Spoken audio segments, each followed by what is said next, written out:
Agora, no terceiro painel, nós falaremos sobre iniciativas do setor privado para fortalecer a segurança e cidadania digital no Brasil.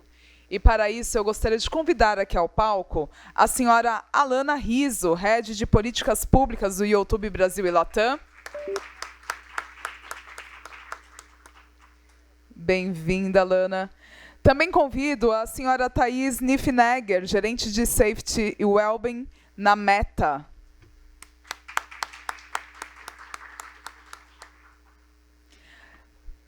Também conosco a senhora Priscila Silva Laterça, Head de Safety do TikTok Brasil.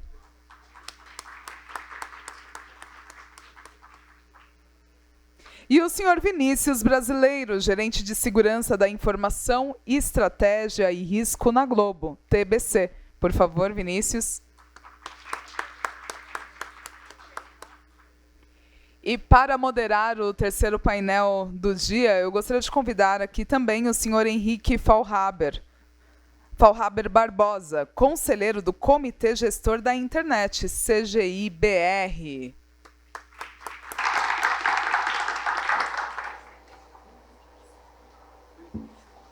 Também gostaria de convidar o Valdir, da Febraban. Valdir, por favor.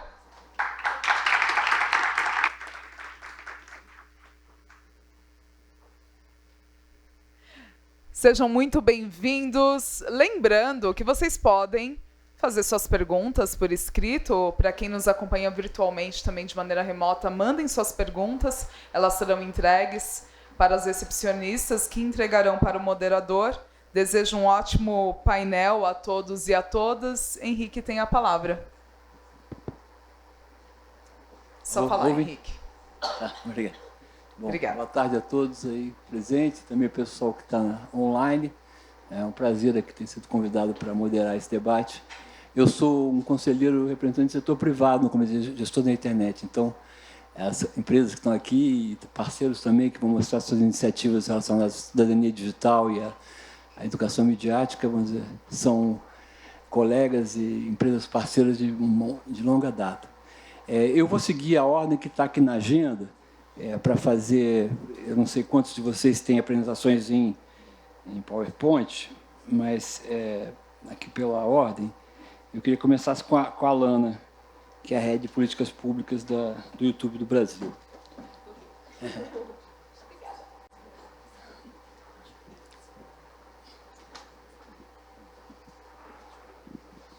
Boa tarde a todos e a todas. Estão nos acompanhando através do YouTube, mas também aqui presencialmente. É um grande prazer estar aqui em mais um ano, né, que a gente tem essa parceria tão robusta com a SaferNet e com outros parceiros que estão aqui hoje. A gente fica muito feliz. Minha colega Flávia já esteve aqui na parte da manhã para dar, né, a nossa fala de boas-vindas de mais um dia da internet segura. E a gente fica muito feliz de poder estar aqui mais uma vez contribuindo, participando, trocando, aprendendo com cada um de vocês. Porque eu acho que uma das coisas mais interessantes desse encontro é a capacidade, né, a capacitação e o diálogo que a gente constrói com cada um de vocês. Muitas coisas boas saem daqui, saem dessas parcerias. Estava ouvindo a Mônica agora, né, criadora do YouTube. A gente está muito, muito feliz com esse projeto. Eu acho que é uma forma, né, o YouTube, a gente vai falar um pouquinho mais sobre o YouTube, mas o YouTube tem esse poder, né, de poder levar informação para uma audiência, né, não só muito ampla, mas também muito diversificada, muito diferente. Eu já comecei a compartilhar a série, né, nos meus grupos de mães. Todo mundo que me conhece aqui sabe que também estou com uma filha pequena de quase 2 anos, e esse assunto é um assunto que nos interessa, né, como sociedade, mas, claro, me interessa muito, não só como profissional, mas também como mãe. Então, já compartilhei nos grupos de mães. Sugiro que todo mundo compartilhe também, porque ficou muito legal. Acho que o apoio da SaferNet foi fundamental para a gente garantir que essa conversa tenha, né, fluidez, mas que também seja muito qualificada, com muitas informações que podem enriquecer essa conversa. Eu vou falar um pouquinho sobre a a nossa ação de responsabilidade quando a gente fala sobre crianças, adolescentes e famílias. A gente escolheu esse recorte, claro que o tema de segurança ele é bem amplo, mas acho que esse é um recorte bem interessante, casa também com o lançamento da série, casa com uma série de outras iniciativas que a gente está lançando hoje, que eu vou contar aqui um pouquinho para vocês, e a ideia é que, claro, seja uma troca, depois muitos dos meus colegas também vão contar o que cada empresa tem, né, tem feito. Esse assunto é prioridade zero para a gente, é total prioridade, tudo que a gente faz no nosso trabalho, a gente coloca a proteção de crianças e adolescentes como, né, mais do que nossa responsabilidade, é o nosso compromisso, né? E a gente faz isso, eu vou contar um pouquinho para vocês, deixa eu só ver como é que funciona aqui, consegui. Vou começar contando um pouquinho, né, do YouTube, e agora acabei de ver que quando eu baixei a apresentação faltaram os números. Qual a missão do YouTube? Vale a pena a gente voltar a algumas casas para a gente lembrar disso. O YouTube está completando 20 anos agora em 2025. E ele foi criado e segue com a mesma missão, que é dar voz e mostrar ao mundo às pessoas. São 500 horas de vídeo enviadas ao YouTube por minuto. Então, imagina, nesses 15 minutos que eu tenho aqui, quanto conteúdo já não subiu no YouTube? E qual o tamanho dessa nossa responsabilidade? A gente tem mais de 100 países em que o YouTube já foi lançado localmente. E os idiomas, agora eu esqueci, gente. Fico devendo essa, porque não me lembro agora do número exato. Acho que são 92, mas eu não me lembro. E quando a gente está falando desse ambiente, a gente quer buscar um ambiente seguro e enriquecedor para a juventude. A gente entende que tem dois grandes pilares para esse nosso compromisso. Primeiro, é fornecer esse espaço e ferramentas para explorar, para que as crianças e adolescentes possam explorar o conteúdo com imaginação, com curiosidade. Januária está aqui, sabe fazer isso com muita grandeza, né? Trabalhar com crianças e adolescentes para exatamente tirar o melhor da imaginação, da curiosidade, explorá-los. E a gente entende que a tecnologia pode ser uma aliada nesse trabalho. Mas o segundo pilar é exatamente o que a gente está aqui conversando no Dia da Internet Segura, que é manter a segurança, a privacidade e o bem-estar em primeiro lugar em tudo que nós fazemos.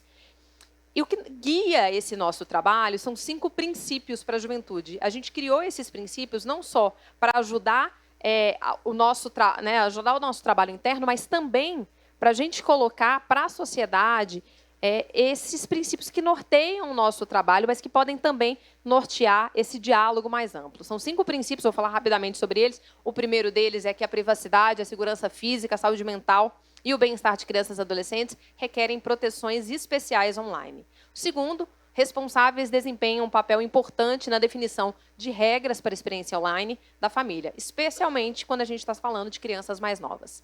Terceiro, todas as crianças merecem ter acesso livre, equitativo ao conteúdo de alta qualidade e apropriado para a idade e que atenda seus interesses e necessidades individuais. Quarto, as crianças e adolescentes têm necessidade de desenvolvimento muito diferentes e isso deve ser considerado no desenvolvimento das experiências online. E, por último, com as salvaguardas previstas, as tecnologias inovadoras podem beneficiar crianças e adolescentes. Esses são os princípios que guiam o nosso trabalho e eu vou falar um pouquinho como é que eles são aplicados em 3 grandes pilares. Que o primeiro, a moderação de conteúdo. O segundo, essa definição de experiências adequadas à idade. E, por último, saúde mental e bem-estar.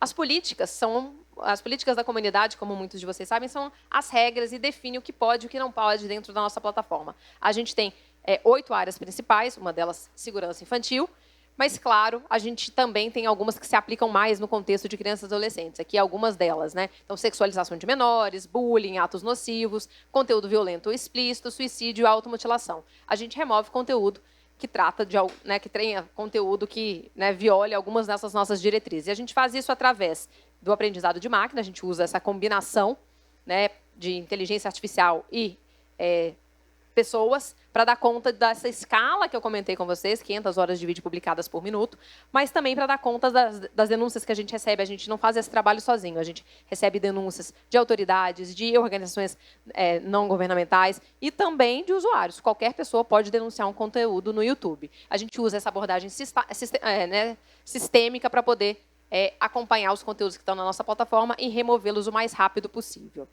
Como eu disse, a maior parte do conteúdo é detectado automaticamente, a gente está falando de grandes escalas, e outro papel importante que são dos usuários e organizações não governamentais para a gente identificar esses conteúdos.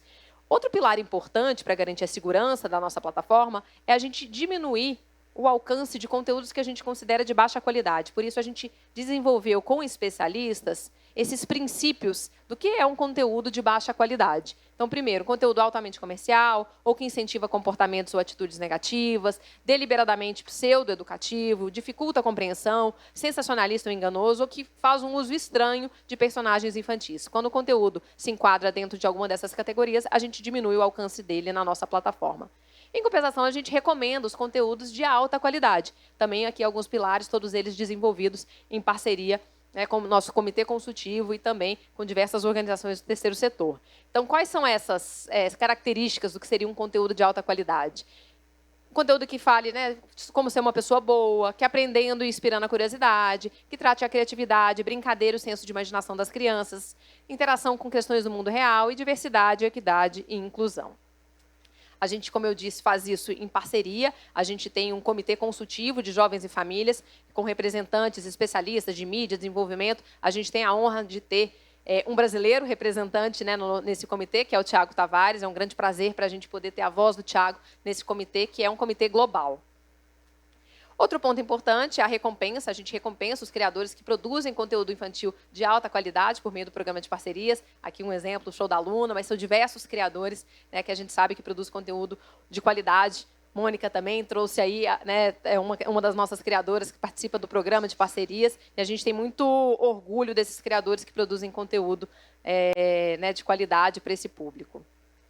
Outro ponto importante aqui, que são os canais direcionados a crianças, eles têm restrições adicionais dentro das políticas de monetização. Então, tem uma série de regras que são aplicadas e a gente não veicula anúncio personalizado nem anúncio de categoria sensível para menores de 18 anos. Outro ponto importante daqueles pilares que eu comentei com vocês, que é essa personalização. A gente tem experiências muito diferentes porque a gente entende que as crianças e adolescentes também são muito diferentes e precisam dessas experiências construídas de forma pensada para cada faixa etária. Então, em 2015, a gente lançou o YouTube Kids, depois a gente lançou a experiência supervisionada, que está dentro dessa faixa etária aí, de pré-adolescentes e adolescentes, em que os pais podem definir que tipo de acesso que eles gostariam que os filhos tivessem dentro da plataforma. E, recentemente, então, eles podem controlar as experiências, bloqueando ferramenta de pesquisa, pausando histórico de pesquisa. Todas essas dicas de controle parental estão na série da Mônica, e quais as ferramentas que podem ser usadas. Outra novidade, a gente lançou a experiência supervisionada também para que as famílias possam acompanhar as contas e os canais de adolescentes no YouTube. Um outro pilar importante, um lançamento nosso aí para o ano, em que os pais podem controlar também a experiência dos seus adolescentes como criadores de conteúdo.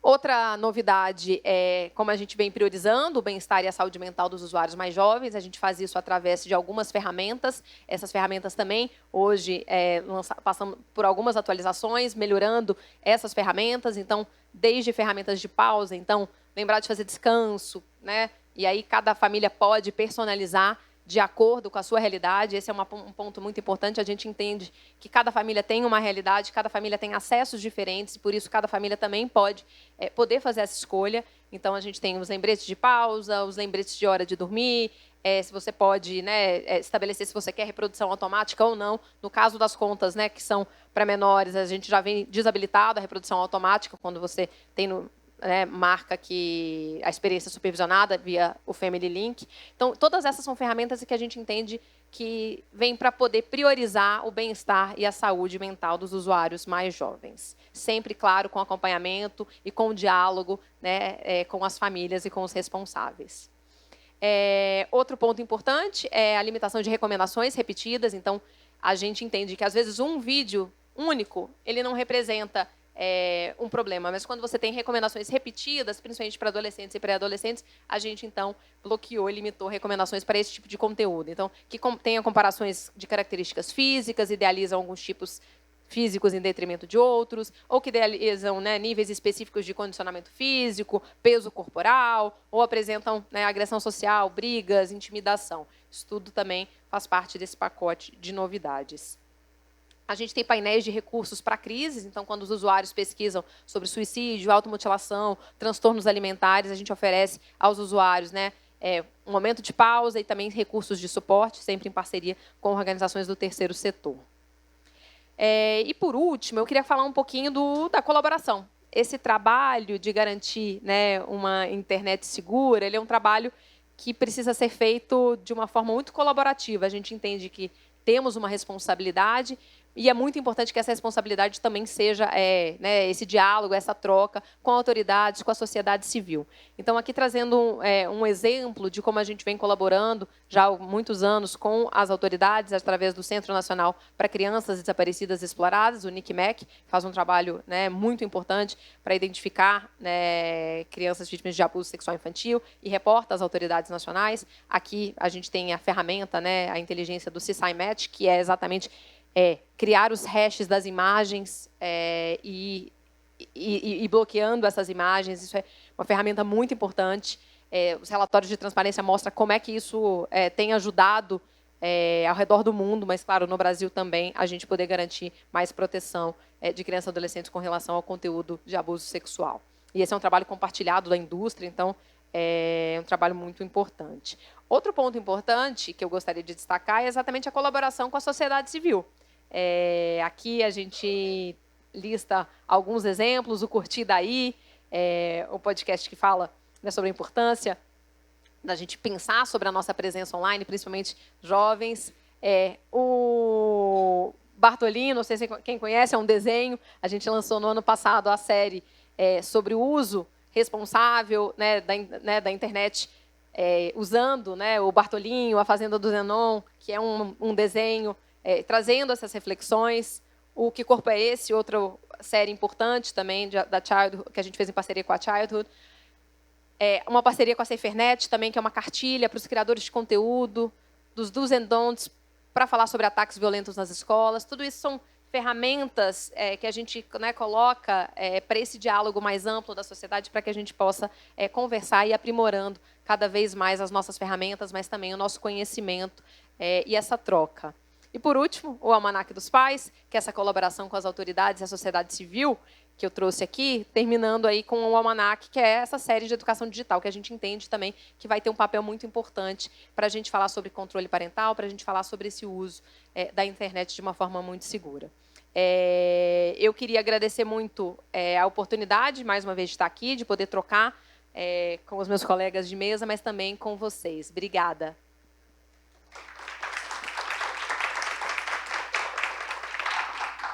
Obrigado, Alan. Muito interessante a gente ver por dentro como é que funciona a moderação de conteúdo do YouTube, particularmente para esse público, crianças e adolescentes. Eu sou pai, mas também sou avô, então tenho uma perguntinha para você, porque eu acho que uma coisa assim, bastante singela ter as pessoas às vezes não têm consciência de que o YouTube tem esses mecanismos todos para as crianças, e as pessoas veem, particularmente na minha casa, veem nas contas dos pais. Em que medida que, vamos dizer, vocês estão trabalhando para que a informação de todo esse esforço que é feito para fazer conteúdo direcionado chegue, vamos dizer, eduque os pais no sentido de fazerem o melhor uso dessa tecnologia? Fiz a minha pergunta porque depois eu quero estimular que todos façam também aqui durante o evento. É uma ótima pergunta e acho que não tem uma resposta única, né? Ao contrário, acho que a gente tem pensado em diferentes formas, desde do próprio produto. Então, a gente construiu o Family Link, que é esse lugar, né, esse hub, onde pais e responsáveis podem ir determinando. Isso a gente estimula que seja feito em diálogo com as crianças e adolescentes, né, principalmente os adolescentes, de que tipo de conteúdo a família pode, o adolescente pode acessar. Então, ele pode estabelecer outras contas para aquela, né, os pais ou responsáveis estabelecem a partir do Family Link essas contas. A gente também tem outras iniciativas de educação, como o próprio essa própria série, né, vai trazer para educar os pais, para como usar, para como conhecer. A gente tem um hub dentro do próprio Google, que é exatamente ensinando todas as nossas ferramentas e como é que você pode usar essas ferramentas, e cada vez mais a gente também está aprimorando o nosso produto. A nossa tecnologia, para que ela possa ir identificando. Então, por exemplo, quando tem a gente vai começar agora a identificar exatamente se você tem, usando o aprendizado de máquina, usando, né, inteligência artificial, identificando quando há um comportamento que seria um comportamento de uma criança, né, de um menor de 18 anos, né, para que seja feita a verificação e a gente, né, faça esse tipo de inferência. Outra coisa muito importante também é exatamente esses bloqueios que a gente faz. Então, por exemplo, alguns conteúdos a gente faz restrição. Você precisa, o YouTube é uma plataforma aberta, você precisa logar nessa plataforma se esse conteúdo é um conteúdo para maiores de 18 anos. Então, tudo isso são ferramentas tecnológicas que a gente usa, mas, claro, a educação dos pais, dos responsáveis e nossa como um todo é o que, de fato, faz a diferença para a gente poder garantir um acesso. A gente tem uma responsabilidade com relação ao produto, às políticas, mas essa troca, esse diálogo, essa conversa para a gente avançar, eu acho que passa muito pelo que você falou, dessa troca que os pais precisam também aprender, precisam, nós como os pais, como sociedade, precisamos discutir e trocar entre nós, né? Obrigado.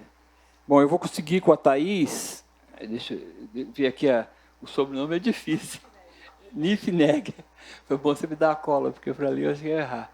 A Thaís é da Meta, é da área de safety, de well-being, né? Você tem apresentação também, né? Tá. Aí, só fala. Muito obrigada, boa tarde a todos. Eu sou a Thaís Niffenegger, sou gerente de Política de Segurança e de Bem-Estar para a Meta. É um prazer enorme estar aqui com vocês, né? Já acho que a terceira ou quarta edição do Dia da Internet Segura que eu participo. Então, eu acho que esse é um espaço fundamental, né, para a gente poder trocar, para a gente poder ouvir, para a gente receber feedback e para a gente aprender, né, para a gente poder seguir juntos, porque eu acho que um esforço de todas as partes ele é fundamental para a gente conseguir aprimorar a segurança digital, né? Acho que cada um tem um papel muito importante. E hoje eu trouxe aqui para vocês um recorte também muito específico sobre uma atualização de produto que a gente fez muito importante, que a gente está usando o dia de hoje, que é um dia emblemático, que é o dia da internet segura, para a gente poder publicizar, né, essa nova ferramenta, que é a conta de adolescente no Instagram. Então, vamos lá. Hoje de manhã, minha colega Mônica Guiz esteve aqui presente na abertura, né, para dar as boas-vindas. E acho que ela já falou um pouquinho, né, sobre esse novo recurso que a gente está colocando no mercado. Na verdade, o produto já começou a rodar no mês passado, mas a gente escolheu segurar um pouquinho, né, o aviso público, né, a publicização da conta de adolescente para o dia de hoje, justamente para a gente poder ter mais amplificação, né, a respeito desse produto que a gente entende que é um divisor de águas, né?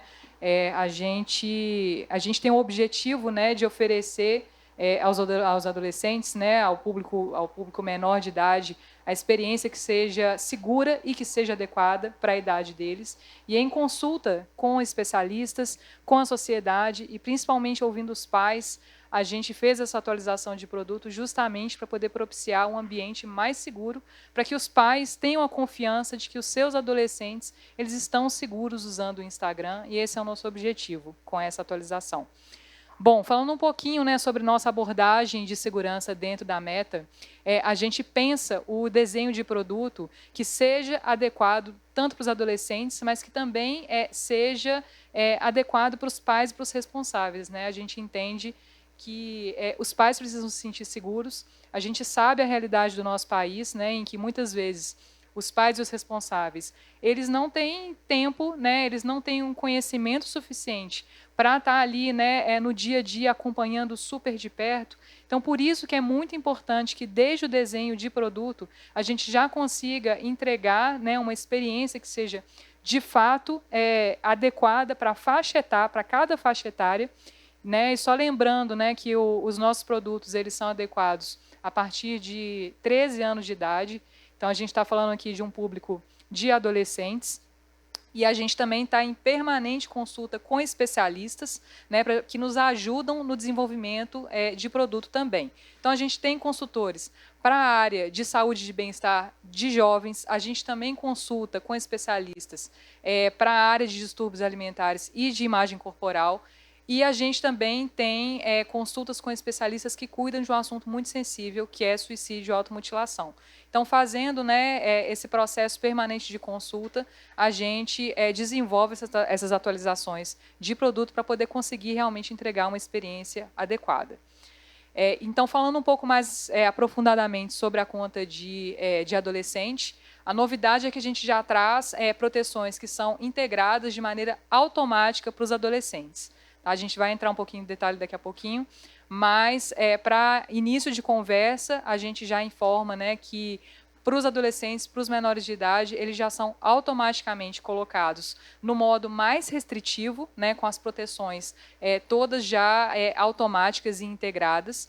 E é necessária a supervisão parental, então é preciso fazer o link, né, com os pais e com os responsáveis, e somente assim, mediante a aprovação desses pais e dos responsáveis, é que as configurações elas podem ser modificadas, né, saindo do modo mais protetivo.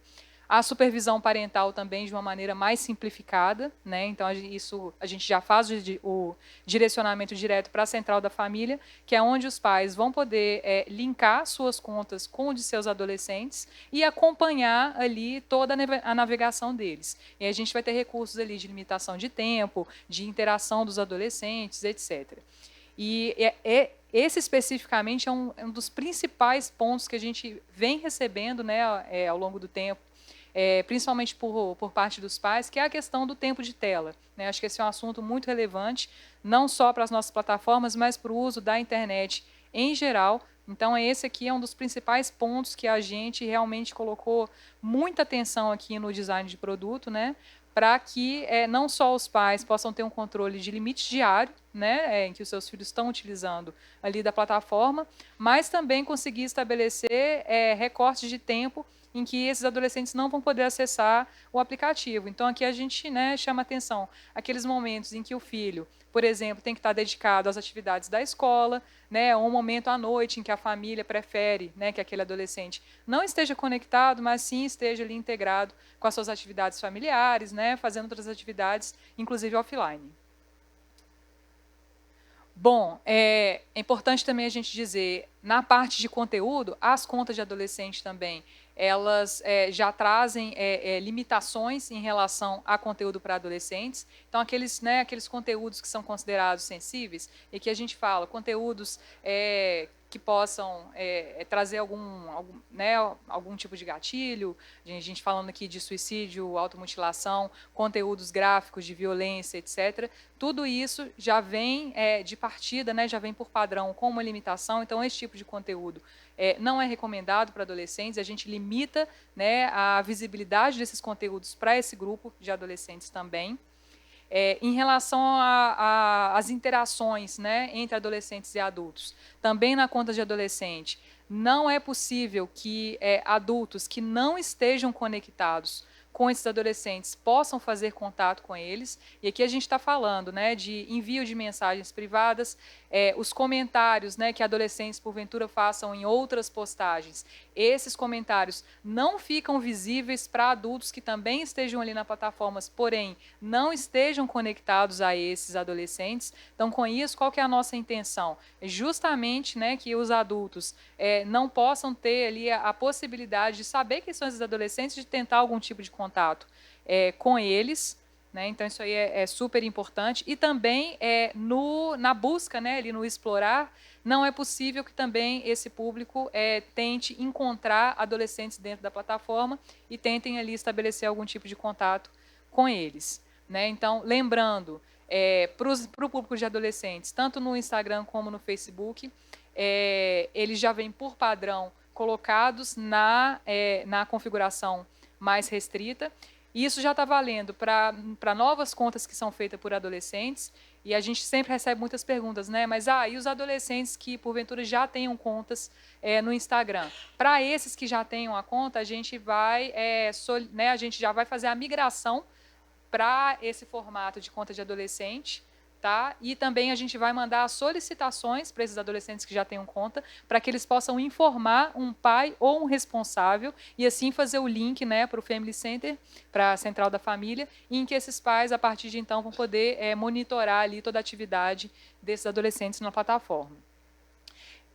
Como eu mencionei anteriormente, tem essas restrições de mensagens, né? Então, por padrão, os adolescentes não podem mais receber mensagens diretas com pessoas com quem eles não estejam conectados. E também a gente estimula os adolescentes a serem mais cautelosos nas interações em mensagens. Então, sempre que a gente perceber algum tipo de sinal de que algo de estranho possa estar acontecendo nas interações, a gente manda avisos de tela para que esses adolescentes interrompam conversas, fechem um aplicativo, tenham conversas com pessoas da rede de confiança deles e também mandando conteúdos educativos, interativos para eles também. Outro ponto também que eu acho que é muito importante, que é sempre um ponto de dúvida para as pessoas, é como que a gente faz para poder verificar a idade. Então, assim, qualquer usuário, quando vai criar uma conta, ele tem que informar qual é a sua idade, naturalmente. A gente está falando aqui que as nossas plataformas, elas não são adequadas para menores de 13 anos, então a idade mínima é de 13 anos, mas o que acontece na realidade é que esses adolescentes podem mentir em relação à sua idade. Então, a gente usa de tecnologia para poder estimar qual é a idade. Quando a gente percebe que aquele usuário parece que não tem a idade que ele informou ali quando criou a sua conta, a gente solicita que ele confirme a sua idade. A gente faz isso de duas formas. Ou pedindo que ele tire uma selfie, a gente usa a tecnologia de foto DNA, a gente tem uma empresa parceira que nos auxilia nessa tarefa, que é a IoT. E assim, através de uma selfie, consegue estimar a idade, ou esse adolescente também pode mandar um documento oficial de identificação para confirmar qual é a idade dele. Sobre esse ponto, algo também que a gente a gente começou essas conversas aqui mais recentemente, a gente tem tentado criar esse espaço de diálogo em algo que a gente entende que seria muito relevante, que seria uma iniciativa de indústria, que é a gente colocar nas lojas de aplicativo também uma outra camada de verificação de idade, que seria para que houvesse a verificação de idade também ali na loja de aplicativo, para que os adolescentes não pudessem baixar aplicativos que não sejam adequados à idade deles. A gente sabe que o processo de verificação de idade ele não acontece apenas em um momento, ele vai acontecer em toda a etapa de navegação ali nas diversas plataformas que existem, mas a gente entende que essa seria uma primeira camada que seria muito importante para desde já de partida que os adolescentes só pudessem realmente ali baixar aplicativos que sejam adequados para a idade deles. Tá? A gente também tem práticas de publicidade que também são adequadas para a idade, então a gente não recomenda conteúdo publicitário para o público menor de idade com base em perfil. As únicas informações que a gente utiliza para envio de publicidade é a região geográfica onde o usuário está e a idade dele, justamente para que a gente não envie qualquer tipo de publicidade que não seja adequada. E aqui também a gente está falando, por exemplo, de bens regulados, ou produtos relacionados, por exemplo, à alimentação, etc. Nada desse conteúdo é enviado para os adolescentes também. E falando um pouquinho mais sobre supervisão parental, os pais e os responsáveis eles são direcionados para a central da família, onde ali é possível linkar com as contas dos adolescentes que eles supervisionam, e também fazer qualquer tipo de modificação. A gente entende que dentro da adolescência a gente está falando de várias idades ali com graus muito diferentes de maturidade. Então, é importante também que a família participe desse processo. A gente fala aqui de um adolescente de 13 anos, é muito diferente de um adolescente de 17 anos. Então, o que a gente tem tentado fazer aqui enquanto indústria é realmente já colocar esse público na configuração mais restrita, mas a família ela poder ter ali a possibilidade de fazer uma customização para o seu filho, conforme for o entendimento dessa família, conforme for ali o grau de maturidade do adolescente em questão. Também na central de família é possível que os pais eles façam esses gerenciamentos sobre o tempo gasto na plataforma. Então, como eu mencionei anteriormente, os pais ali eles podem colocar um limite de tempo diário, por exemplo, podem colocar os bloqueios em horários específicos, isso aí é muito importante. Eles também podem ter informação sobre conteúdos que os filhos denunciaram dentro da plataforma e também outras configurações de conta. Tá? Também dentro da Central da Família, a gente tem uma série de conteúdos educativos para pais, para os adolescentes, então ali tem uma série de recursos super interessantes que podem ser consultados. né? Em relação ao gerenciamento de tempo, né? A gente também tem um modo silencioso, também chamado de modo de descanso, que é das 10 da noite até as 7 da manhã, notificações são desabilitadas, né, nos aplicativos, né, para esses adolescentes. Que mais? E também a gente acha muito importante que os próprios adolescentes estejam envolvidos, né, nesse processo todo. Então, por exemplo, uma ferramenta que é super interessante é que quando o adolescente está há muito tempo ali consumindo um conteúdo específico, a gente manda avisos para que esse adolescente modifique ali, né, o conteúdo que ele está visualizando. A gente recomenda conteúdos educativos, conteúdos de alta qualidade, para que ele faça essa mudança e não fique ali muito tempo navegando sobre um mesmo assunto. E aqui, gente, são alguns exemplos, né, na nova conta de adolescente, de como que isso vai aparecer dentro, né, da própria experiência do adolescente e dos pais, né? Então, tem aqui alguns exemplos das telas, né, que a gente vai poder ver a partir de agora. Para poder alterar configurações, o adolescente ele vai precisar da autorização, né, do seu pai ou do seu supervisor. E também a parte de gerenciamento de tempo, essa aqui é a carinha, né? E também sobre as interações dos adolescentes. Isso aqui, gente, foi só um apanhado muito geral. As informações completas, elas já estão lá na Central da Família, tá? A gente publicou hoje uma postagem bastante completa que vocês podem consultar para poder ver no detalhe como que funciona. E é isso, gente. Quaisquer dúvidas que vocês tenham, eu estou aqui super à disposição. A gente pode falar aqui no finalzinho do painel. Eu vou continuar aqui no evento também até o final, então vocês me procurem, a gente troca mais informações. Queria mais uma vez agradecer pela oportunidade, né, por esse espaço de troca. Muito obrigada e devolvo a palavra. Obrigado, Thaís. Uma perguntinha para você também. Você falou de parcerias, como uma empresa global, a Meta naturalmente tem parcerias em vários países. No Brasil, você fez parcerias para auxiliar vocês nesse processo, isso tudo que você mostrou aí, como é que são as parcerias nacionais aqui? Bom, a gente tem uma interlocução permanente, né, com a sociedade civil, naturalmente. A SaferNet é uma parceira, por exemplo, de longa data. A gente tem um programa que já dura mais de 4 anos com a SaferNet, que é o Cidadão Digital, né, que entrega vários conteúdos para o público jovem, né, e a gente utiliza esses jovens ali como fatores de multiplicação também. A gente tem parceria com outras organizações também, Vitaleri, Childhood, etc. E a gente também tem um diálogo permanente com governos, né, então a gente apoia várias das iniciativas que o governo promove. Né, recentemente, o governo está trabalhando num guia sobre uso consciente de telas. Né, a gente teve a oportunidade de contribuir. No ano passado, também, o Ministério da Justiça lançou uma iniciativa super interessante voltada para a supervisão parental, que é o De Boa na Tela, reunindo informações sobre as mais diversas plataformas para entregar para os pais um conteúdo bastante resumido, bastante objetivo, de uma maneira fácil. Então, a gente tem, né, permanentemente, a gente faz essas parcerias, a gente está o tempo todo apoiando essas iniciativas. Né? Obrigado, Thaís. Bom, eu vou inverter um pouco a ordem agora, vou para a bancada masculina. Valdir Acef, que é gerente da Cyberlab do Febraban. Você podia falar com a gente agora?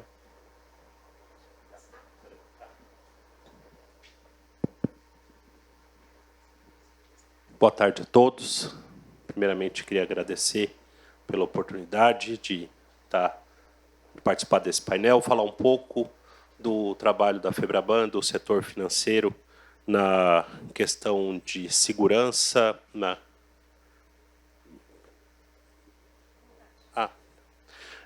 segurança do sistema financeiro, segurança cibernética do nosso ambiente digital. Não sei se eu já estou conseguindo...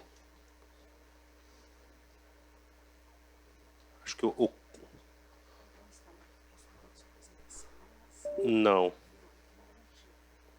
Eu não sei se conseguiram achar a apresentação. Deu certo a apresentação? Não. Não chegou? Não. Então, estamos com problemas técnicos na apresentação. Pedir desculpas. Eu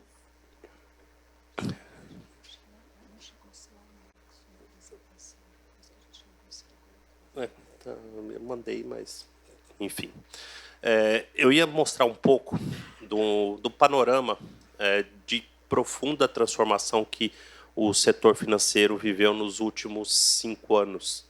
A gente olhou um pouco o que aconteceu de 2019 para cá, com a mudança bastante acentuada no comportamento do cliente bancário, a mudança do negócio.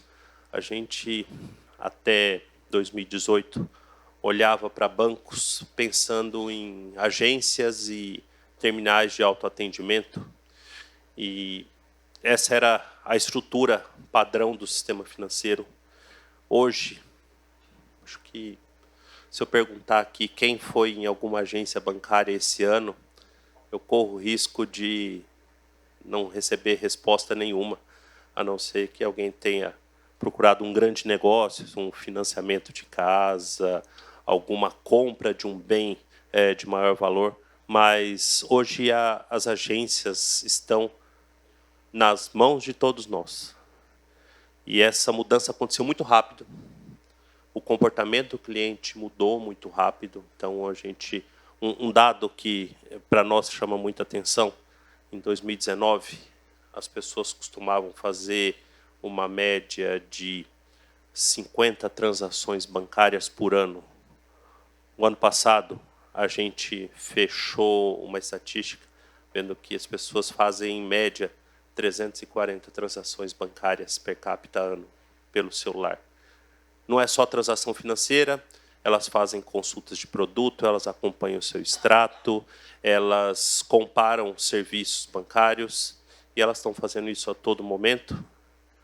Há 6, 7 anos atrás, a nossa vida bancária ela era muito bem delimitada. As pessoas tiravam um dia da semana para ir até o terminal de autoatendimento, com seu carnezinho de boletos para pagar, e já era uma coisa bem já era bem moderna. A gente não precisava mais ir ao caixa. Você terminou de autoatendimento, você lia o QR Code, pagava os seus boletos, sacava, agendava alguns pagamentos, e aí você resolvia a sua semana. Isso não existe mais. Hoje a gente paga, na hora que a gente acorda, a gente olha a nossa agenda de boletos a vencer, a agenda para pagar, recebe uma notificação, chegou mais um boleto de cobrança, você paga, faz uma compra no grupo. Vocês estão falando muito de crianças, todo mundo aqui que tem filho participa de algum grupo de desapego de escola. E aí, tem uma roupa bacana aqui, 7 horas da manhã, legal, estou vestindo meu filho. Não, reserva para mim, vou pegar na porta da escola, já faço o Pix e paga. Recebeu uma notificação de oferta de algum aplicativo, legal, isso que eu preciso comprar, faz a compra do mercado. Mudou muito rápido. A gente tem muitas transações, os bancos tiveram que repriorizar todo o seu processo de segurança, que era focado em controle de transporte de dinheiro, em segurança de agência, em reforço de caixas, para focar na segurança digital.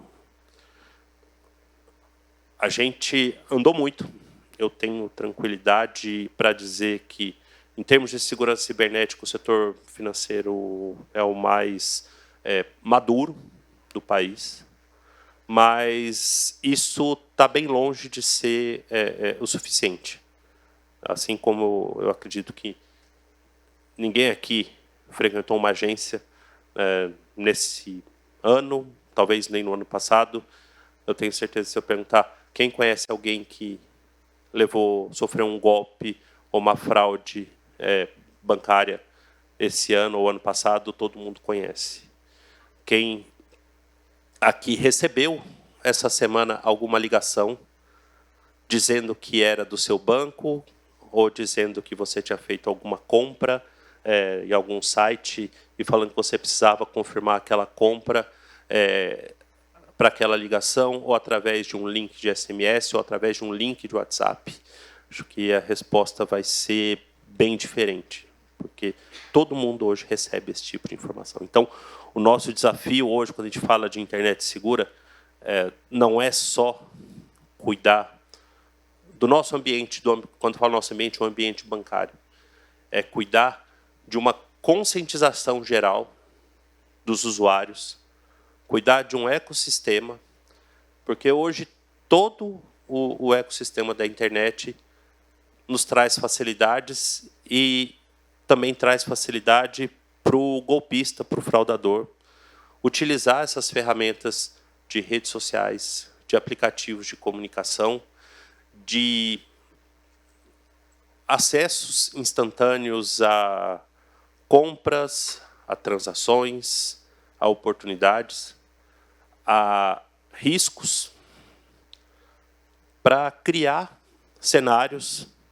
E esses cenários são criados hoje de uma forma cada vez mais estruturada por esses fraudadores, que pode ser cenários de chance de ganho, de chance de uma compra irresistível, ou de uma viagem, ou de um encontro, mas também pode ser cenários de risco.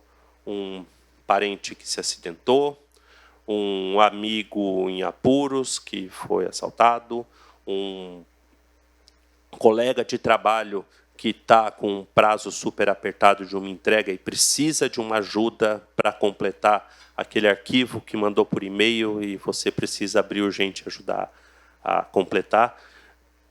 E tudo isso acontece, está acontecendo agora. Enquanto a gente está aqui, está acontecendo. Talvez alguns de vocês já tenham recebido nesse momento algum link de alguma promoção ou de alguma coisa muito urgente que precisa ser resolvida.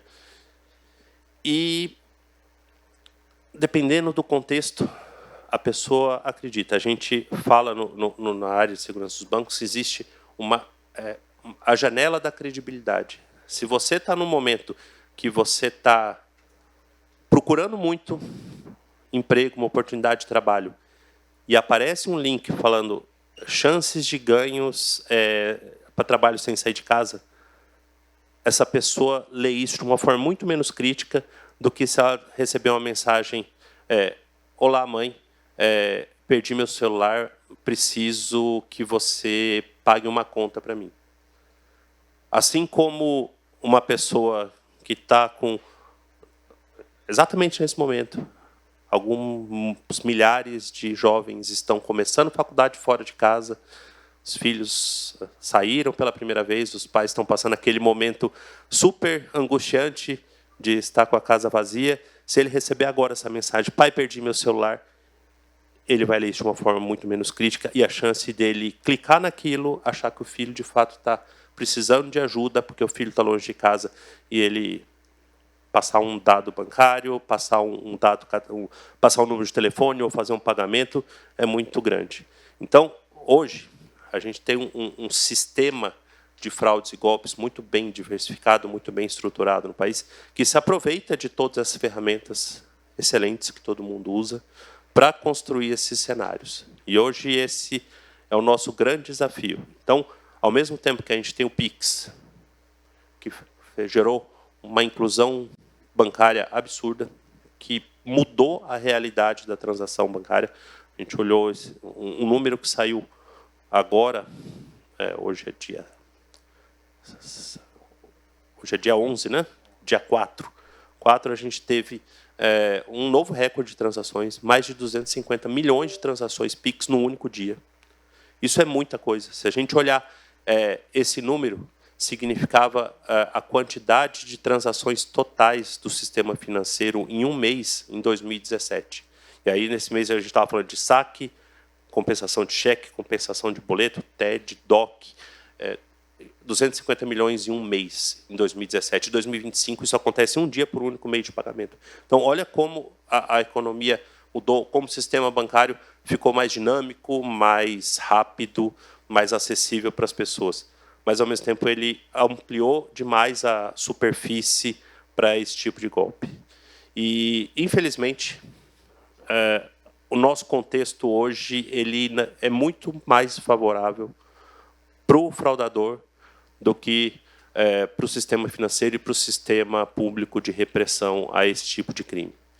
Eu queria deixar alguns pontos aqui para nossa reflexão, e quando a gente fala de segurança na internet, a gente tem que olhar para algumas questões com o olhar de século XXI e deixar um pouco a nossa visão de século XX para trás. Primeiro, que as fraudes e golpes digitais são crimes menos graves.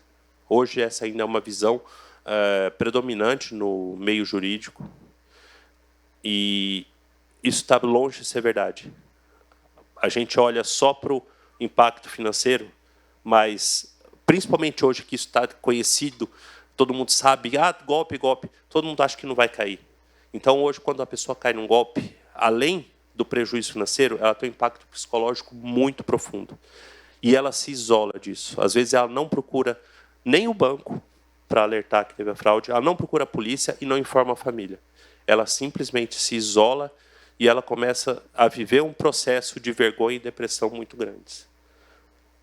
Porque ela tem vergonha de ter caído numa coisa que ela sabia que não deveria ter caído. Então, esse é um processo que precisa mudar.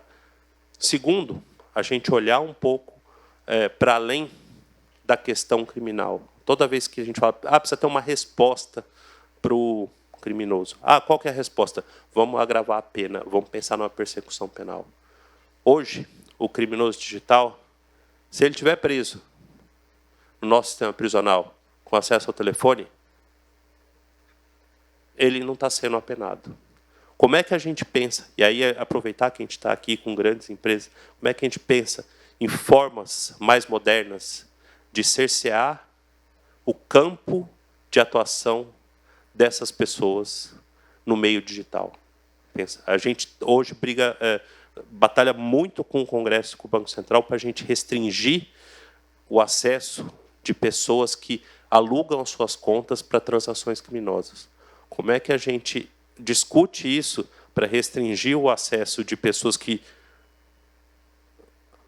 reiteradamente usam plataformas de internet para cometer crimes, acesso a essas plataformas? Isso hoje seria muito mais efetivo do que eu colocar essa pessoa na cadeia.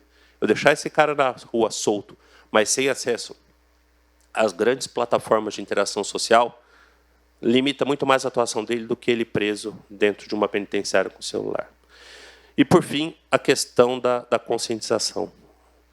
Por mais que a gente fale, por mais que a gente informe, a gente produza conteúdo, vocês já disseram aqui, a FEBRABAN também produz muito conteúdo de conscientização, mas nem sempre as pessoas acessam. Precisa de tempo, precisa ter foco para olhar. Não são materiais de consumo rápido, e a gente sabe que na economia da atenção da internet a disputa ela é complicada entre um conteúdo de conscientização e um conteúdo de entretenimento. Então, é uma briga desigual, mas a gente precisa continuar brigando. E, principalmente, a integração entre os vários setores da internet, para que essa conscientização aconteça de uma forma sistêmica. Não adianta só um usuário de internet saber utilizar bem o aplicativo bancário, se ele não sabe utilizar tão bem as redes sociais, ou uma plataforma de comunicação, ou sites de compra, ou mecanismos de e-commerce, ou mesmo os aparelhos. Porque, às vezes, a pessoa sabe usar tudo isso, mas ela deixa o aparelho dela, às vezes, aberto, disponível, em lugares onde um criminoso com 15 segundos de acesso a esse aparelho, não precisa nem colocar a mão, mas simplesmente com acesso a um Bluetooth ou um Wi-Fi público, ele consegue fazer um estrago na vida das pessoas. Então, a gente trabalha muito forte para construir um sistema financeiro seguro, mas a gente sabe que essa é só uma parte de você construir uma internet segura para que as pessoas trabalhem com segurança. Uma coisa que é muito crítica, que é movimentar dinheiro pela internet. E hoje o dinheiro ele se movimenta 95% da vida social pela internet. Então, quanto mais a gente trabalhar a confiança das pessoas no uso seguro da nossa internet, melhor vai ser, tanto para a economia quanto para a saúde, e aí eu vou falar saúde mental das pessoas, porque a pessoa vítima de um golpe financeiro pela internet, ela sofre um impacto na sua saúde mental que ele é profundo e ele não deve ser desprezado. Novamente, obrigado pela oportunidade de falar com vocês e estou à disposição para perguntas. Obrigado, Valdir. Esse assunto da conscientização, acho que é fundamental, né? frequentemente, como eu sou um cara de tecnologia, frequentemente eu sou abordado pela minha família, para quem me conhece. E isso aqui, como é que faz? Quer dizer, eu acho que todo mundo aqui que é um pouco mais afeto à tecnologia é abordado em um momento ou outro por conta de tanto ameaça que tem. Só queria um comentário rápido seu. Eu vi uma ameaça mais recente que não era mais SMS nem ligação, era caixa postal.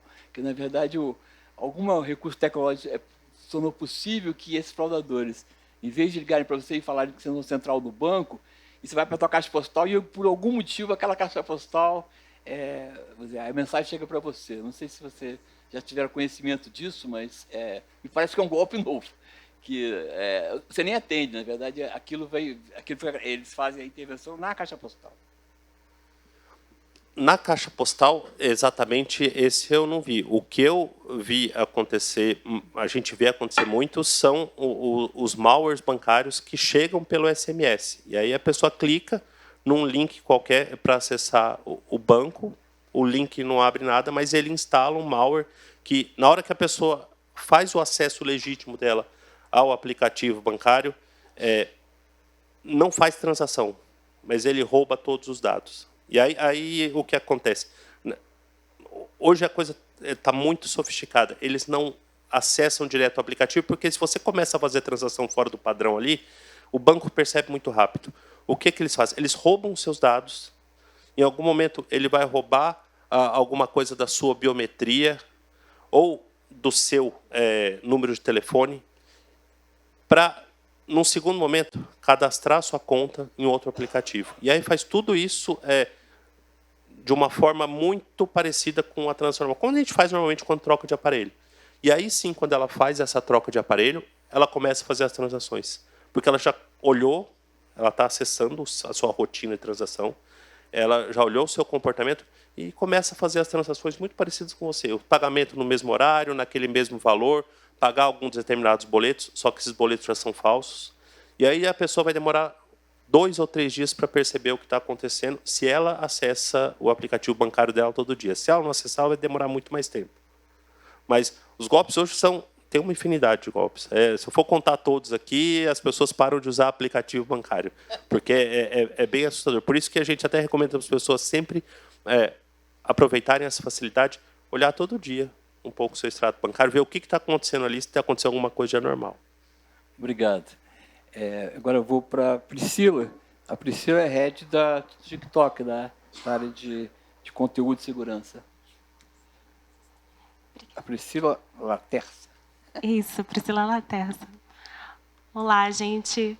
Prazer estar de volta. Eu estive com vocês pela manhã e agora retornando aqui à minha apresentação.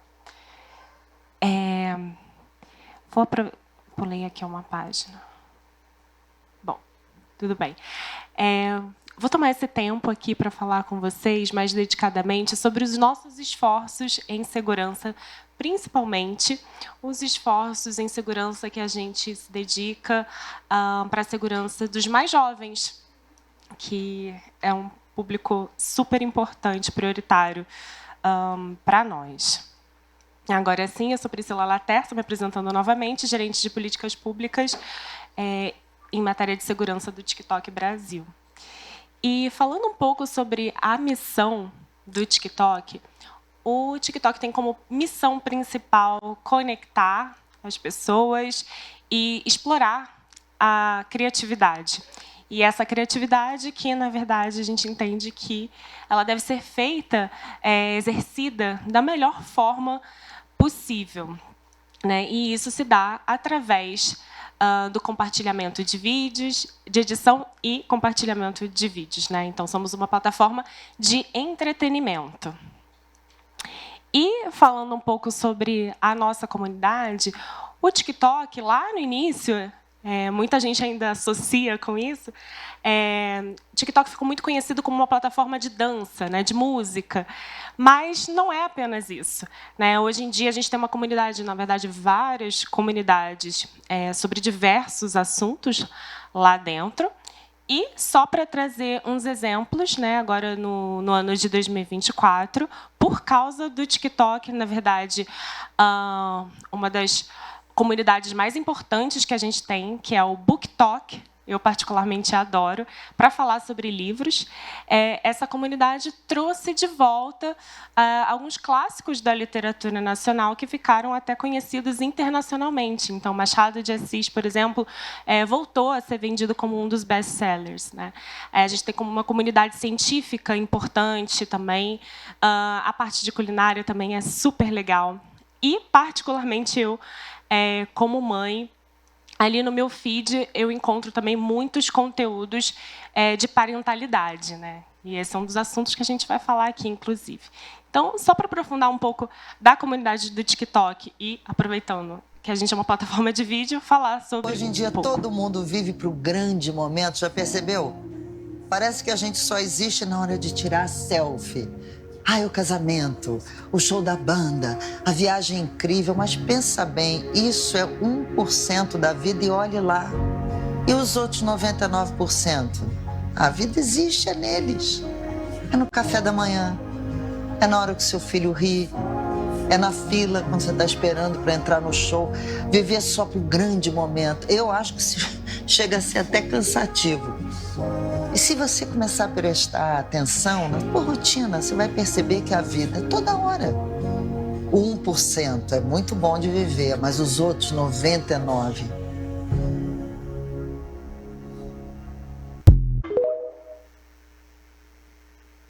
E é um pouco sobre isso, né? Na verdade, o TikTok é para todos os momentos e para conectar várias comunidades. Mas que para essa comunidade, né, ou essas comunidades se sintam capacitadas em seu pleno exercício da criatividade, né, respeitando a nossa missão, nosso compromisso principal é com a segurança. E a segurança principalmente do público mais jovens. E aqui eu vou compartilhar um pouco com vocês os esforços contínuos que a gente vem feito. Comentei na abertura, né, que temos os esforços já há bastante tempo, somos pioneiros, inclusive, em alguns esforços em segurança. Temos, por exemplo, uma experiência adequada à idade dentro do aplicativo. Então, o TikTok é para maiores de 13 anos. Na hora que vai baixar o aplicativo, ele está com a indicação para baixar na loja para maiores de 12. E, quando uma vez baixado, a gente faz a coleta neutra de idade, então a pessoa coloca ali a data de nascimento, se der menor que 13, ela é bloqueada de seguir em frente por algum tempo, e se por acaso ela ainda assim conseguir burlar essa fase, a gente tem aí uma combinação de tecnologia e revisão humana também para detectar essas contas menores de 13. E, a partir de 13 anos, essa experiência adequada da idade, ela se dá de diversas formas, em termos de ferramentas de segurança, ferramentas de privacidade, também em termos de conteúdo. Em termos de conteúdo, a gente tem o que a gente chama de níveis adequados para a idade. Então, claro, temos as diretrizes da comunidade, que aí vai dizer uma orientação geral, o que é proibido, né, dentro da plataforma, conteúdos que são proibidos, e aí tem os mais diversos. São proibidos armas, por exemplo, né, conteúdos que relacionem a isso, discurso de ódio, e também, por exemplo, a gente também... a primeira plataforma que tem uma diretriz específica para desafios perigosos. Mas, para além de tudo isso, estou falando de conteúdos que são permitidos pelas diretrizes da comunidade, percebemos que alguns conteúdos não são adequados para determinadas faixas etárias. Então, tomando como um exemplo, conteúdos sobre dieta ou exercícios físicos em excesso. Então, a gente tem, pelos níveis de conteúdos adequados à idade, como filtrar como esse conteúdo chega e se chega para determinado usuário, em razão da sua idade. Agora, falando um pouco sobre a experiência também dentro do aplicativo, né, o que é determinado por padrão, olhando para os padrões de privacidade, por exemplo, aqueles que têm entre 13 e 15 têm as suas contas definidas como privadas por padrão, também não recebem mensagens diretas, né, de pessoas de fora, também não é possível fazer download, duetos, que são ferramentas acessíveis a outros usuários mais velhos, né? E aí, olhando especificamente, por exemplo, para a experiência dos maiores de 18, somente a partir dos 18 anos é que é possível fazer uma live, monetizar conteúdo, por exemplo, e também receber anúncios personalizados. Então, vetamos anúncios personalizados para menores de 18. E agora, falando um pouco também sobre o que é possível personalizar para cada indivíduo, e aqui eu estou falando independentemente da idade, qualquer pessoa pode fazer as suas configurações próprias e ter uma experiência personalizada de acordo com o que deseja ver dentro da plataforma. Então, a pessoa pode fazer controles de mensagens, por exemplo, controle de conteúdo também, fazer filtros nos comentários. Eu posso tanto filtrar a partir de palavras-chave ou deletar comentários em massa, por exemplo. Eu posso fazer restrições a partir de publicações específicas que eu faço. Então, se eu entendo que o conteúdo que eu estou publicando tem um determinado público específico ou inadequado para outros, eu mesma posso indicar isso na plataforma, fazer certos bloqueios também. E temos a sincronização familiar. Eu já vou falar sobre ela mais especificamente no próximo slide. Outra ferramenta muito importante que a gente tem é o gerenciamento do tempo de tela. A partir desse gerenciamento do tempo de tela, contas de pessoas de 13 a 15 anos, por exemplo, elas têm até 60 minutos por padrão para usar o aplicativo. Mas nesse gerenciamento também é possível, a gente recebe indicações para fazer pausas periódicas. Você pode também, aí eu estou falando dos usuários mais velhos, né, definir os seus próprios intervalos específicos, os seus limites, e você pode acompanhar dentro do app também como está sendo o seu uso. Então, você olha ali um dashboard específico de quantos dias na semana você usa mais, quando você usa menos, horários que você usa mais. Assim, você pode fazer um uso mais consciente da ferramenta, né, e também de quantos os momentos que você está mais conectado e que você deveria, talvez, se conectar menos. Falando um pouco da sincronização familiar, a sincronização familiar nada mais é do que parear o aplicativo do seu filho adolescente, né, ou tutelado, com o seu aplicativo na condição de pai ou responsável, e aí você consegue gerenciar todas aquelas ferramentas que eu mencionei antes, de mensagens diretas, quem pode mandar, se só amigos, por exemplo, se ninguém pode mandar. E aí a gente pode até estabelecer, o que a gente estimula, né, é que os pais estabeleçam diálogos com os seus filhos adolescentes e cheguem combinados, em acordos, para ver sobre o grau de maturidade daquele adolescente, o que ele está preparado, né, para receber um tipo de experiência específico dentro do aplicativo. Os pais também podem dizer que um conteúdo não é recomendado para ele, por exemplo. Então, tem uma série de coisas que eles podem fazer. Também podem fazer o filtro nos comentários, por exemplo. Então, todos aqueles recursos lá de trás ficam disponíveis também na sincronização familiar. E nessa tentativa, né, de abrir mais diálogo com os pais, isso é um trabalho constante. Todas as apresentações que eu faço, sempre vem alguém assim, que fala: nossa, eu não sabia que tinha isso. Então, a gente tem que realmente falar cada vez mais. A gente publiciza isso através da nossa central de segurança, através de guias dos pais responsáveis, como vocês podem ver aí no exemplo. Nessa central de segurança, ela é muito legal, porque, na verdade, tem outros tópicos interessantes, que é como se prevenir de golpes online, vários aspectos sobre segurança. E a gente faz isso em colaboração com os nossos parceiros. O Guia de Pais Responsáveis, por exemplo, ele foi atualizado e republicizado no ano passado em parceria com a SaferNet. E a gente está em constante revisão e adaptação também para o mercado local. Isso é sempre importante mencionar. E as campanhas de segurança a gente faz ao longo do ano inteiro, né? Porque hoje é o Dia da Internet Segura, que a gente vai falar sobre isso. Vou aqui mostrar rapidinho algumas das campanhas que a gente já fez lá atrás. A campanha, por exemplo, Segurança Tamanho Família, envolveu vários pais criadores, né, no aplicativo para falar de como eles trabalham a segurança com seus filhos adolescentes. A gente sempre participa do Dia da Internet Segura com várias ONGs parceiras também, e como exemplo óbvio a SaferNet, que fazem vídeos colaborativos com a gente, trazendo conteúdo de qualidade. E a gente recentemente também, no finalzinho do ano passado, teve uma campanha específica para falar dos temas da sincronização familiar, educando pais com workshops e tudo mais.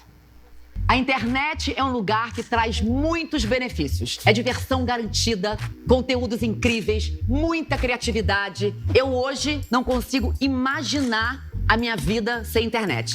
Agora, imagina essa geração que já nasceu conectada. Minha filha adolescente. A vida dela tá naquele celular.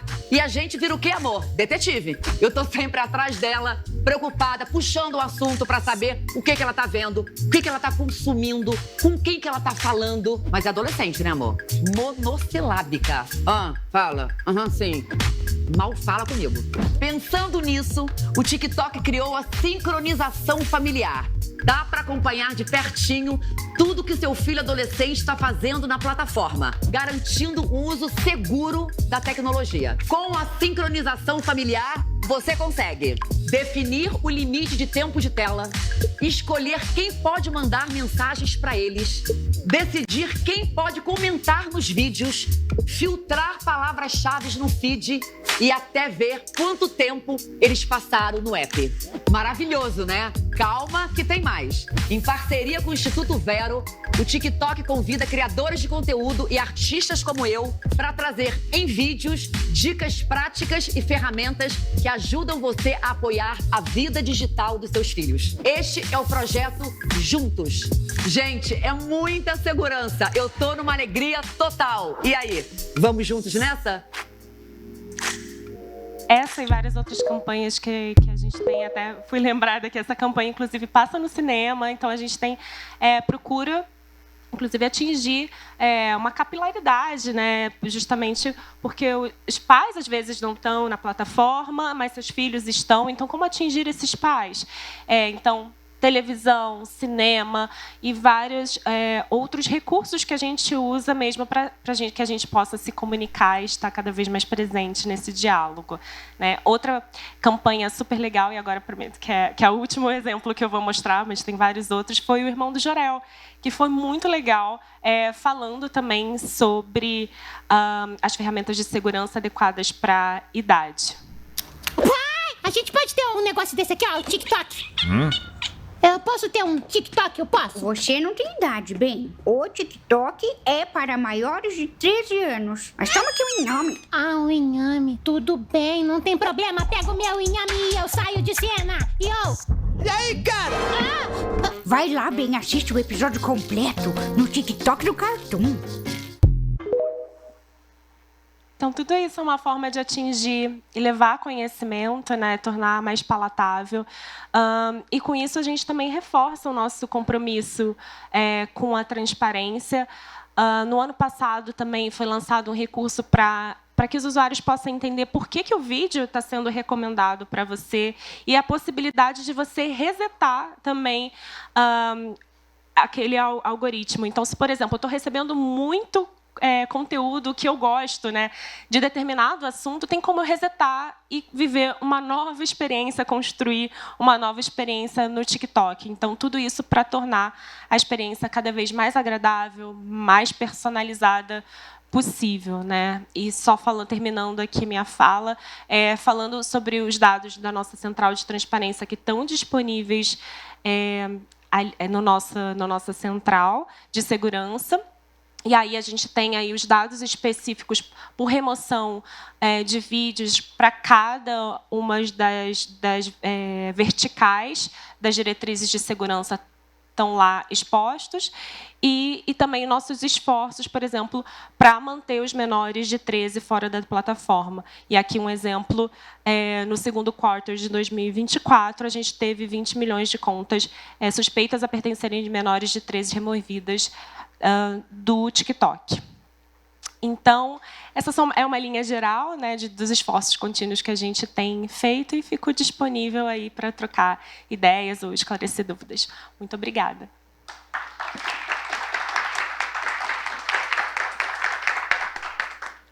Obrigado, Priscila. A gente está com pouco tempo, mas eu queria fazer uma pergunta a você.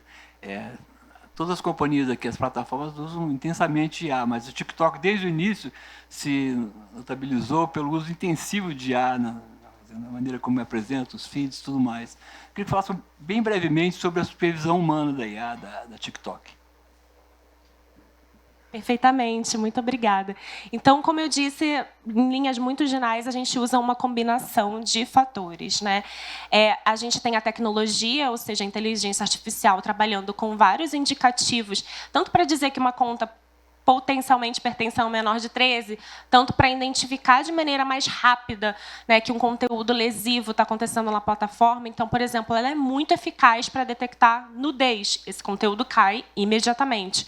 Então, a gente tem números muito bons com relação à atuação da tecnologia como aliada nesse sentido.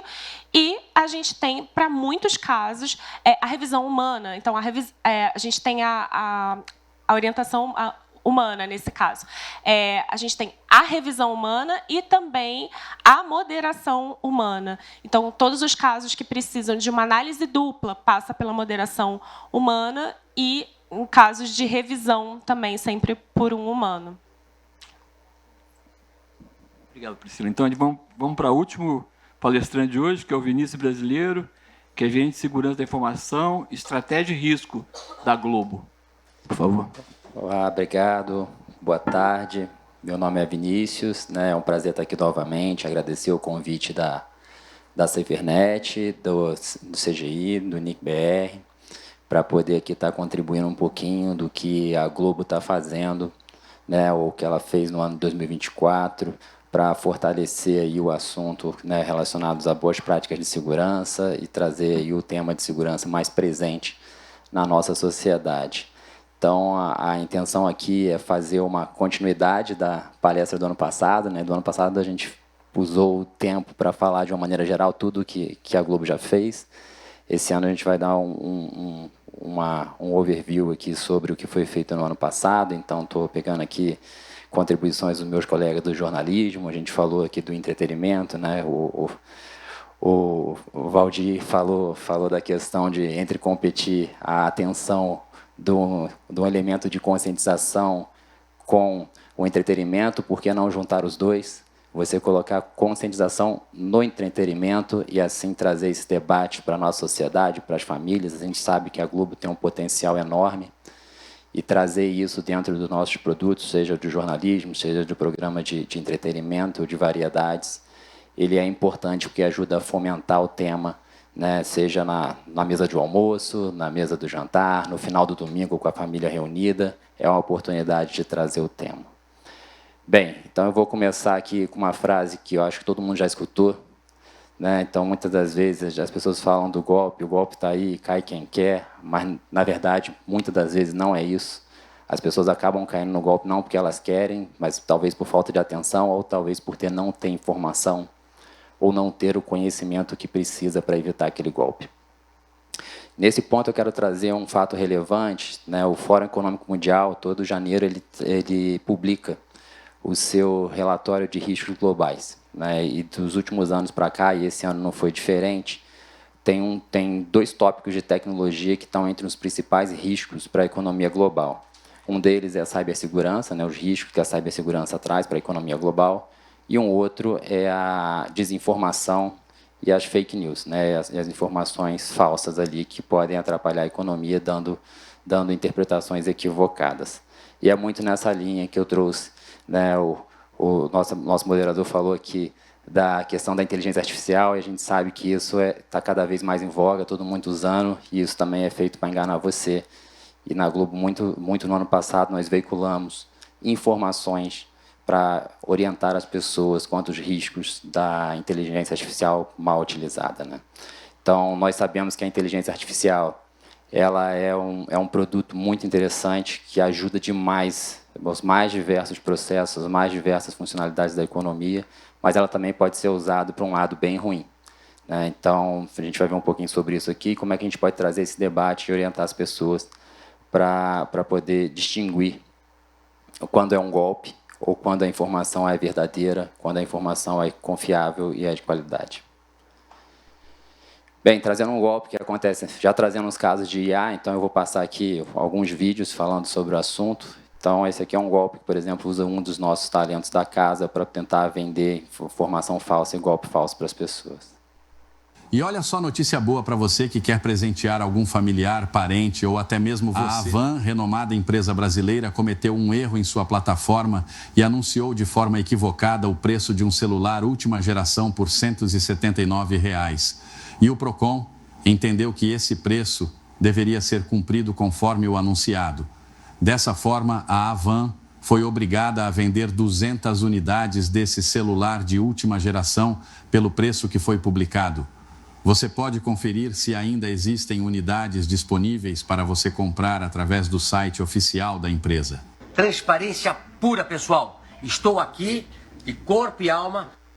Aqui já é o dono da Avan falando, mas a ideia de dar a visibilidade ali, nesse ponto, é que tudo que vocês viram nesse vídeo aqui é absolutamente falso, né? Então, a voz do César Tralli não é a voz dele, essa é uma técnica chamada deepfake, que reproduz a voz dele com outro texto, o timbre de voz. Então, a voz, apesar de muito semelhante, para vocês verem a qualidade do golpe de hoje em dia, é muito semelhante com o do apresentador, né? Então, eles usam um recorte do próprio jornal e aí colam uma outra matéria ali, né, algum outro aviso, tentando fazer ali a parte dessa venda de celular que ela nunca existiu, ela nunca aconteceu. E isso rodou nas redes sociais, rodou nos aplicativos de mensagem como verdadeiro e não era uma mentira, né? Muito bem. Pensando nisso, né, toda terça-feira, a Globo, dentro do programa Encontro, ela tem um quadro que é o Caça-Golpes, que é o Cauê Fabiano. Ano passado ele fez uma parceria com a gente, lançamos uma mensagem no LinkedIn falando dos golpes e tudo mais. E toda terça-feira ele está ali explicando como é que funciona, né? Muitos desses golpes são elaborados, orientando as pessoas, trazendo informação para que as pessoas, ao se deparar com o golpe, Valdir disse bem aqui, né? Hoje em dia todo mundo recebe uma ligação falando que é do banco e tudo mais, então o quadro explora diversos desses tipos de golpe para que as pessoas fiquem atentas porque eles estão acontecendo e possam ter orientação adequada para que não caiam nos golpes. Aqui mesmo, a gente fazendo palestra, meu telefone já tocou de um número desconhecido, podia ser eventualmente um golpe, né? Então, isso não tem momento para acontecer, então quanto mais informação as pessoas tiverem, mais bem informadas tiverem, melhor. Trazendo outro exemplo aqui, a gente estava falando de deepfakes e fraudes. Uma matéria no Fantástico que explica bem o golpe ali, de como é que vem se alastrando o uso de inteligência artificial para clonar voz, clonar faces e colocar isso daí as pessoas em dúvida, como tivesse alguma pessoa influente recomendando um produto que, na verdade, é um produto às vezes falso, talvez um produto que nem exista, né? Cura milagrosa, investimentos infalíveis e acesso fácil a benefícios do governo. As ofertas dos golpistas são sempre as mesmas, mas o uso de tecnologia está pegando muita gente desprevenida. Com a inteligência artificial, criminosos estão manipulando a imagem e a voz de pessoas anônimas e famosas para lucrar com anúncios falsos. É o tema da reportagem especial de hoje com Sônia Bride e Paulo Zero.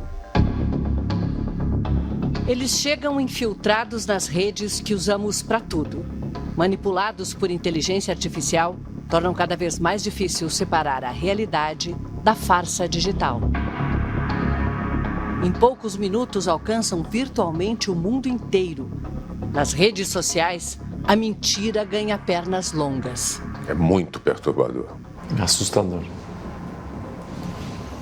Assustador. É horrível. É horrível você saber que tem gente que está vendo aquilo e achando que é você que está falando daquilo. Eu fiquei mal, eu fico imaginando minha família, minha avó. Eu me sinto completamente indignada de me deparar com essa situação ridícula. Eu normalmente não me expresso, não falo a respeito disso, mas quando eu vejo que as pessoas estão sendo enganadas, né, e gastando seu rico dinheirinho nessa época do ano, que está todo mundo já apertado, eles fazem um negócio, usam até a minha voz por causa da inteligência artificial. E aí um monte de gente cai, por isso que o golpe existe, porque eles vendem, né? E aí você acha que sou eu que estou recomendando aquilo. Só um trechinho, as matérias estão com QR Code aí para quem quiser assistir, está disponível no Globoplay. Mas a ideia aqui é justamente a gente trazer cada vez mais, temos a nossa equipe jornalística, né, trazendo matérias ali, falando sobre o tema, colocando o tema ali para orientar as pessoas e esclarecer, porque com a melhora da inteligência artificial, cada vez mais esses golpes ficam mais perfeitos, mais difíceis de poder identificar o que é verdade do que não é. Então, toda a qualidade de informação e daqui para frente, o uso de uma boa internet, uma internet segura, vai passar por saber diferenciar aquilo que é verdadeiro daquilo que é falso, né? Saber o que está tentando enganar você e aquilo que é de verdade, né? Então, é importante a gente ter essa percepção para o bom uso da internet e o bom uso, né, das ferramentas também de inteligência artificial.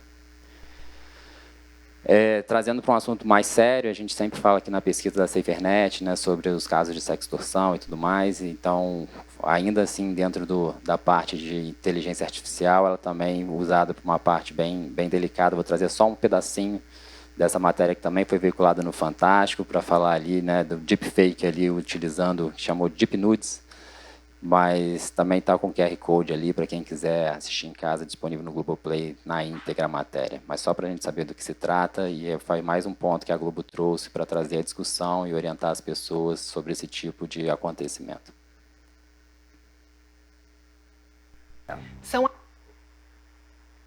Apertei 2 vezes. São as Deep Nudes, que é isso? São manipulações de fotos e vídeos, né, por inteligência artificial para produzir conteúdo erótico. Somente no ano passado circularam pela internet quase 100 mil vídeos falsos. E o mais grave, gente, 99% tem mulheres como alvo. O que é um fake nude? É uma imagem, seja em vídeo ou foto, manipulada por tecnologias de inteligência artificial.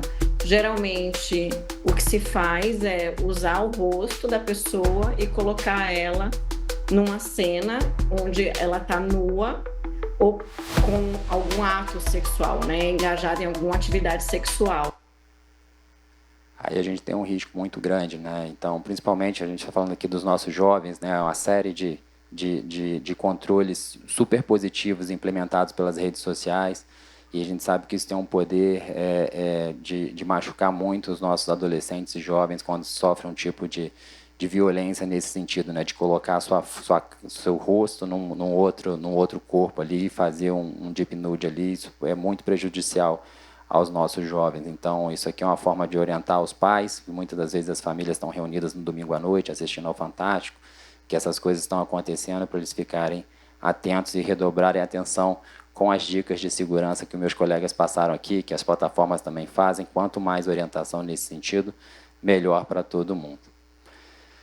E para encerrar aqui também, a gente falou de, né, como é que a gente consegue separar o que é falso daquilo que é verdadeiro. A Globo mantém ali, né, há alguns anos, um site chamado Fato ou Fake, onde se você receber um vídeo e é duvidoso, você pode mandar para o Fato ou Fake para eles analisarem, assim como eles colocam ali as checagens da informação do que eles recebem ali para poder a população poder verificar se por acaso receber um vídeo qualquer, se aquele vídeo é verdadeiro ou não. Trazendo aqui um exemplo curtinho também de um vídeo caso, que mostra, né, o ministro da Fazenda, Fernando Haddad, falando que vai aumentar os impostos sobre os mais pobres, viralizou nos últimos dias nas redes sociais. É fake. Segundo o conteúdo manipulado, essa taxação teria o objetivo de aumentar o lucro do governo. No registro adulterado, Haddad diz que planeja taxar os 98% dos brasileiros mais pobres, já que não faria sentido aumentar os impostos dos 2% mais ricos. Mas a verdade é que o ministro jamais fez essa afirmação. O vídeo que viralizou foi produzido a partir de uma deepfake, uma técnica que permite alterar um vídeo ou uma foto a partir de inteligência artificial. Para chegar a essa conclusão, o Fatofake submeteu o material a uma ferramenta de identificação de IA chamada Speech Classifier.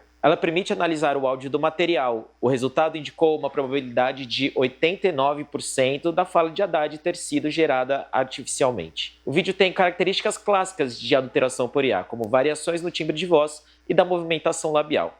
O Fatofake ainda procurou o Ministério da Fazenda, que negou a veracidade do conteúdo. Na resposta, a pasta lembrou que o ministro já havia sido alvo de um outro vídeo falso feito com técnica de manipulação semelhante e já desmentido aqui no Fatofake. Naquele vídeo, Haddad anunciava impostos para animais de estimação, grávidas e compradores de dólares. Era falso.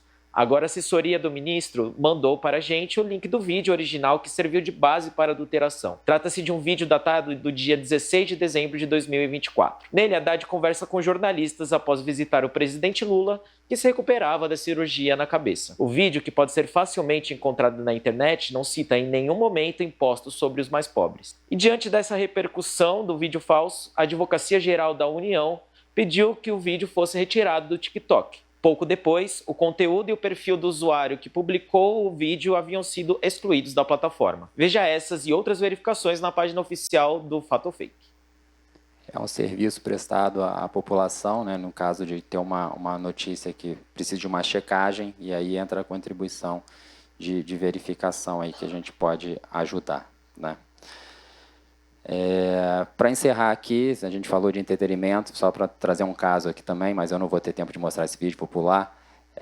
Teve um caso também de deepfake na novela das 9, que está passando agora, que é a Mania de Você. O personagem central, ele utiliza ali dessa artimanha para poder tentar incriminar uma outra pessoa no lugar dele, né, e também fazer um chefe de cozinha diminuir a sua credibilidade.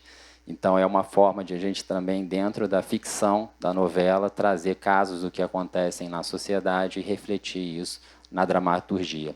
Então, é uma forma também de trazer o assunto para os mais diferentes públicos, seja aquele que acompanha os nossos produtos de variedade, seja aqueles que acompanham nossos produtos jornalísticos ou aqueles que acompanham nossos produtos de entretenimento. Devolvendo aqui para o nosso debate. Obrigado. Está com o tempo estourado aqui, mas só uma perguntinha para você. Você citou a questão de checagem de fatos, né? A experiência de vocês com agências externas ou equipes internas para fazer isso? Nosso time interno, nosso próprio time de jornalismo, quando recebem uma necessidade de verificação, eles procuram, vão vasculhar, confirmar aquela informação e depois publicam no Fatofake se a informação é verdadeira ou falsa. Legal. Obrigado. E fechar aqui essa mesa hoje, agradeço muito aos nossos palestrantes.